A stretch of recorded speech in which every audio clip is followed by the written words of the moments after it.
नमस्कार दोस्तों, स्वागत है हमारे YouTube चैनल टारगेट यूनिवर्स में। यहाँ हम पॉलिटी के ऑडियो प्रस्तुत करते हैं जो आपके आने वाले हर एक एग्जाम में मदद करेगा।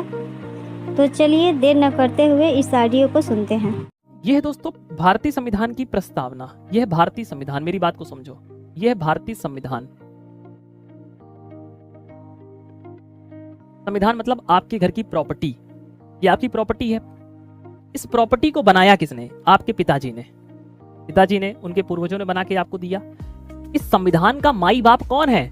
कौन है? पालनकर्ता कौन है? कौन देख रेख करता है इस संविधान की? आपको कि सुप्रीम कोर्ट। कौन? सर्वोच्च न्यायालय। यही है, ठीक है। इस संविधान में छेड़छाड़ कौन करता है, मतलब संशोधन कौन करता है? तो संशोधन करने का अधिकार किसके पास है? संसद के पास। अगर आप पिताजी की गाड़ी लेकर जाओ, ये गाड़ी लेकर जाओ, स्क्रैच मार दो, खून खोल जाएगा। खून मेहनत से बनाया है। अगर इस संविधान में संशोधन कर रहे हो, कौन कर रहा है? संसद कर रही है। संसद मतलब सरकार करती है। कौन कर रहा है? सरकार ही तो बैठती है। जैसे मोदी जी इस समय वर्तमान में प्रधानमंत्री हैं, सरकार ही तो कर रही है। जब ये सरकार अर्थात संसद अपनी सुविधाओं के लिए इस संविधान के साथ छेड़छाड़ करने लग जाती है तो फिर सुप्रीम कोर्ट इसको रोकने का प्रयास करता है। तो यह है न्यायपालिका। ये कौन है? यह है न्यायपालिका, सुप्रीम कोर्ट। और ये क्या है? यह है विधायिका। विधायिका मतलब जो विधान बनाता है उसको बोलते हैं विधायिका, और जो लागू कराता है उसको बोलते हैं कार्यपालिका। अब इन दोनों के मध्य हमेशा विवाद हो जाएगा कि यार तुम ऐसा कुछ मत करो जो संविधान के साथ छेड़छाड़ हो। ये बोले कि हमको अधिकार है करने का। इसके पास भी अधिकार है कि अगर संसद ऐसा कोई नियम बनाती है जो संविधान की मूल ढांचा के साथ छेड़छाड़ करता है, उसके विधि शून्य घोषित कर देंगे। तो देखो बात कब की है? बात है 1973, केशवानंद भारती जब केसेस हो रहा है। केशवानंद भारती केसेस में क्या हुआ कि सुप्रीम कोर्ट को क्यों कहना पड़ गया कि संविधान की मूल ढांचा के साथ छेड़छाड़ नहीं करोगे? इसलिए क्योंकि इंदिरा गांधी संविधान के अधिकांश पोर्शन में संशोधन करने लग गई। हर चीज में संशोधन हो रहा है, हर चीज में संशोधन हो रहा है।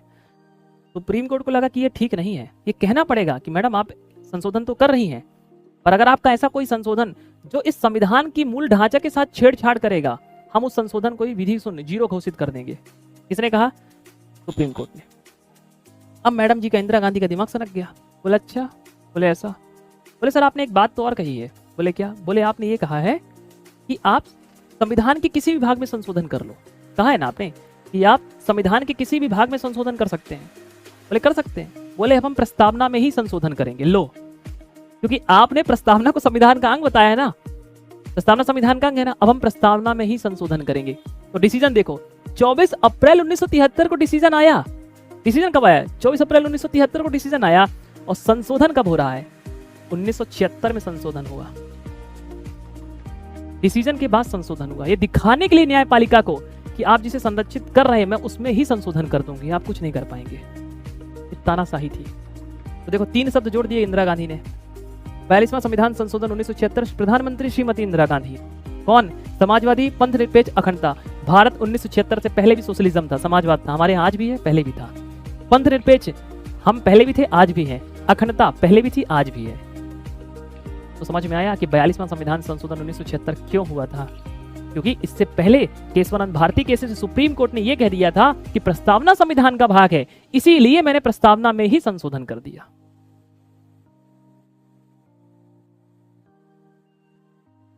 समझ में आया? संविधान की प्रस्तावना को संविधान की कुंजी कहा जाता है। क्या कहा जाता है? संविधान की कुंजी कहा जाता है। तो कभी आपसे प्रश्न पूछे कि संविधान की कुंजी किसे कहते हैं? कुंजी जानते हो? कुंजी किसे कहते हैं? गाइड। गाइड आप लोगों ने कभी ना कभी अपने जीवन काल में पढ़ी होगी। जब एग्जाम के पहले एग्जाम हो रहा है और आपने जीवन भर किताबें नहीं खोली हैं, अब पेपर है 10 दिन बाद, आप गए, भैया गाइड दे दो हमको। इस कॉलेज में किया होगा आप लोगों ने। तो गाइड ले आए, 4 पेज की, 15 पेज की, 20 पेज की ले आके पढ़ लिए, है ना? तो ये है। तो कभी आपसे पूछे कि बताओ भारतीय संविधान की कुंजी किसे कहते हैं? तो भारतीय संविधान की कुंजी भारतीय संविधान की प्रस्तावना को कहते हैं। प्रस्तावना में लिखित शब्द क्या है? हम भारत के लोग से शुरुआत होती है। मैं आपको पूरा ऑलरेडी पढ़ा चुका हूँ। भारतीय लोगों की संप्रभुता किसमें है? हम सबकी संप्रभुता भारतीय संविधान में है, और भारतीय संविधान अर्थात भारतीय संविधान की प्रस्तावना में। दोस्तों ध्यान रखिएगा, जब फ्रांस की क्रांति हुई तो फ्रांस की क्रांति से हमने 3 शब्द लिए थे। कौन कौन से? समानता, स्वतंत्रता और बंधुत्व। ये 3 चीजें याद रखिएगा, वेरी इंपॉर्टेंट है। फ्रांस के संविधान से क्या क्या शब्द लिए हैं? समानता, स्वतंत्रता और बंधुत्व। बंधुत्व का तात्पर्य क्या होता है सर? बंधुत्व का तात्पर्य होता है भाईचारा, भाईचारा, ठीक है। जैसे हिंदू मुस्लिम हमारे साथ एक साथ देश में रहते हैं, हिंदू मुस्लिम सिख ईसाई, तो इसे क्या बोलते हैं? बंधुत्व कहते हैं, अर्थात भाईचारा। समानता मतलब सभी लोग समान हैं। स्वतंत्रता मतलब हर व्यक्ति को हर कार्य करने की स्वतंत्रता है जो उसे कार्य दिए गए हैं। रूस की क्रांति से भी दोस्तों हमने कुछ शब्द लिए हैं, जैसे ये 3 शब्द हमने रूस की क्रांति से लिए। ऑलरेडी आपके रेलवे के एग्जाम में तीनों शब्द आ चुके हैं, सामाजिक, आर्थिक, राजनीतिक। कितने प्रकार के न्याय थे प्रस्तावना में? सर 3 प्रकार के। तो तीनों प्रकार के न्याय कहाँ से लिए हैं? रूस की संविधान से लिए हैं, रूस के, ध्यान रखिएगा, रूस की क्रांति से। और इसको फ्रांस के संविधान से लिए हैं, ठीक। किसके संविधान से लिए हैं? रूस के संविधान से लिए हैं। भारत कैसा राज्य है? तो भारत दोस्तों नास्तिक राज्य है। मतलब हमारा राज्य का कोई भी धर्म नहीं है, हम सभी धर्मों को क्या करते हैं? समान अधिकार प्रदान करते हैं। तो हम दोस्तों क्या है? हम नास्तिक की बजाय हम कैसे हैं? हम धर्मनिरपेक्ष के रूप में आते हैं। धर्मनिरपेक्ष है मतलब हम ये नहीं कहते कि ये धर्म खराब है, वो धर्म खराब है, ये धर्म सही है, वो धर्म सही है। हम तो केवल बस इतना कहते हैं कि हम सभी धर्मों को समान अधिकार प्रदान करेंगे। इसको बोलते हैं धर्मनिरपेक्ष। तो भारत कैसा राज्य है? भारत धर्मनिरपेक्ष राज्य है। सभी धर्मों को हम बराबर मान्यता प्रदान करते हैं। करते कि नहीं करते? भाई भारत एक धर्मनिरपेक्ष राष्ट्र है, हम सभी धर्मों को बराबर अधिकार प्रदान करते हैं। अगर मुहर्रम निकल रहा है तो मुहर्रम भी मनाया जाएगा, ताजिया भी मनाया जाएगा, नवरात्रि भी मनाया जाएगा। सभी धर्मों को हम समान अधिकार यहाँ पे प्रदान करते हैं। और किसी एक विशेष धर्म को मानना, जैसे श्रीलंका मुस्लिम धर्म को मानता है, पाकिस्तान एक धर्म को मानते हैं, तो ऐसे जो देश होते हैं उनको बोलते हैं सैद्धांतिक राज्य। क्या कहते हैं? सैद्धांतिक राज्य के नाम से जानते हैं। धर्मनिरपेक्षता कहाँ पर दी गई है? मूल अधिकार में, 9वीं अनुसूची में, संविधान की प्रस्तावना में, कि राज्य के नीति निर्देशक तत्व में? तो अभी मैंने बताया ना, धर्मनिरपेक्षता कहाँ लिखी है? भारतीय संविधान की प्रस्तावना में। कहाँ पर लिखी गई है? भारतीय संविधान की प्रस्तावना में लिखी गई है। बताइए भारत के संविधान की उद्देशिका में क्या नहीं लिखा है? क्या नहीं लिखा है? विचार की स्वतंत्रता, आर्थिक स्वतंत्रता, अभिव्यक्ति की स्वतंत्रता, कि विश्वास की स्वतंत्रता? बताइए। तो सर विचार की स्वतंत्रता तो दी गई है, अभिव्यक्ति की स्वतंत्रता भी आपने पढ़ाई है, विश्वास भी पढ़ाया है। सर कभी भी आपने आर्थिक स्वतंत्रता नहीं पढ़ाई है, आर्थिक न्याय पढ़ाया है। यहाँ पर क्या होना चाहिए? यहाँ पर आर्थिक न्याय होना चाहिए ना, सामाजिक, आर्थिक, राजनीतिक। तो आंसर क्या हो गया? B number. बताइए किस तिथि को भारतीय संविधान को लागू किया गया है? भारतीय संविधान को किस तिथि को लागू किया गया है? 26 जनवरी 1950, 26 जनवरी 1949, 26 नवंबर 1949 की 31 दिसंबर 1949? तो संविधान को लागू किस तारीख को किया गया है दोस्तों? संविधान को लागू किया गया है आपके 26 जनवरी 1950 को, है ना। तभी तो अपन गणतंत्र बने हैं। क्या बने हैं? गणतंत्र। गणतंत्रता दिवस मनाते हैं और इस दिन हमने संविधान को स्वीकार किया था। क्या किया था? संविधान को स्वीकार किया था। इसमें पूछा है लागू, लागू पहला आंसर हो गया। और संविधान को स्वीकार कब किया था? इस तारीख को संविधान को स्वीकार किया था। संविधान की प्रस्तावना में कितनी बार संशोधन हो चुका है? 2 बार, 3 बार, 1 बार संशोधन नहीं किया गया। बताइए। अभी मैंने बताया है कि भारतीय संविधान की प्रस्तावना में 1 बार ही संशोधन हुआ है। कब हुआ है? 42वां संविधान संशोधन 1976, 3 शब्द जोड़े गए थे, इंदिरा गांधी ने किया था।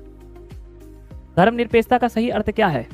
धर्मनिरपेक्षता का सही अर्थ क्या है? सरकार की नजर में सभी धर्म के खिलाफ है, अल्पसंख्यक संबंधित धर्म को विशेष महत्व, सरकार के द्वारा एक धर्म को बढ़ावा नहीं दिया जा सकता, उपरोक्त में से कोई नहीं। तो इसका राइट आंसर है सरकार के द्वारा एक धर्म को बढ़ावा नहीं दिया जा सकता। इसको बोलते हैं धर्मनिरपेक्षता। जैसे भारत एक धर्मनिरपेक्ष राष्ट्र, इसका तात्पर्य सरकार सभी धर्मों को समान अधिकार प्रदान करती है।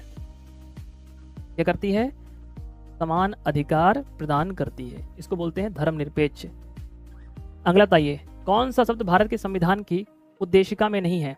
समाजवादी, पंथनिरपेक्ष, प्रभु संपन्न, कि लोक कल्याण? तो इसका राइट आंसर है दोस्तों आपके समाजवादी, पंथनिरपेक्ष, प्रभुत्व संपन्न, कि लोक कल्याण? तो लोक कल्याण कहीं भी आपके संविधान की प्रस्तावना में नहीं है। प्रस्तावना की भाषा किस देश से ली गई है? America, Canada, Australia, Ireland? पूछा है भाषा, प्रस्तावना की भाषा कहाँ से ली गई है? तो ऑस्ट्रेलिया से भारतीय संविधान में जो प्रस्तावना की भाषा ली गई है। और कभी पूछ लेता कि प्रस्तावना कहाँ से ली गई है, तो अमेरिका से प्रस्तावना ली गई है, यहाँ से प्रस्तावना ली गई है। भारतीय संविधान की प्रस्तावना किस ऐतिहासिक दस्तावेज के रूप में दर्शाती है? मैग्ना कार्टा, मानव अधिकारों की सार्वभौमिक घोषणा पत्र, भारतीय स्वतंत्रता अधिनियम 1947 की संयुक्त राज्य अमेरिका का संविधान। तो सिंपल सी बात है, अमेरिका से लिया गया तो अमेरिका के बारे में बताती है, अमेरिकी संविधान के कुछ ऐसे तत्वों को बताती है, कॉपी किया है ना वहाँ से हमने। संविधान की आत्मा किसे कहा जाता है? भारतीय संविधान की आत्मा किसे कहते हैं? तो प्रस्तावना को कहते हैं। भारतीय लोकतंत्र के आदर्शों को हम कहाँ देख सकते हैं? भारतीय लोकतंत्र के आदर्शों को हम प्रस्तावना में देख सकते हैं। कहाँ देख सकते हैं? प्रस्तावना में देख सकते हैं। इसलिए प्रस्तावना को संविधान का परिचय पत्र भी कहा जाता है। 2-3 स्टेटमेंट बता देता हूँ दोस्तों, ध्यान रखिएगा यहाँ पर। ये एन पालकीवाला ने संविधान को संविधान का परिचय पत्र कहा है। वेरी वेरी वेरी इंपॉर्टेंट प्रश्न। एन पालकीवाला, ध्यान रखिएगा, सुप्रीम कोर्ट के वकील रह चुके हैं। के एम मुंशी ने दोस्तों संविधान की राजनीतिक कुंडली कहा है। क्या कहा है? संविधान की राजनीतिक कुंडली। यह ऑडियो आपको कैसा लगा कमेंट बॉक्स में ज़रूर बताएं और इस चैनल को सब्सक्राइब कर लें, जिससे आगे आने वाले ऑडियो और वीडियो आपको मिलती रहें। आपने अपना कीमती समय दिया, इसके लिए धन्यवाद। मिलते हैं नेक्स्ट ऑडियो के साथ।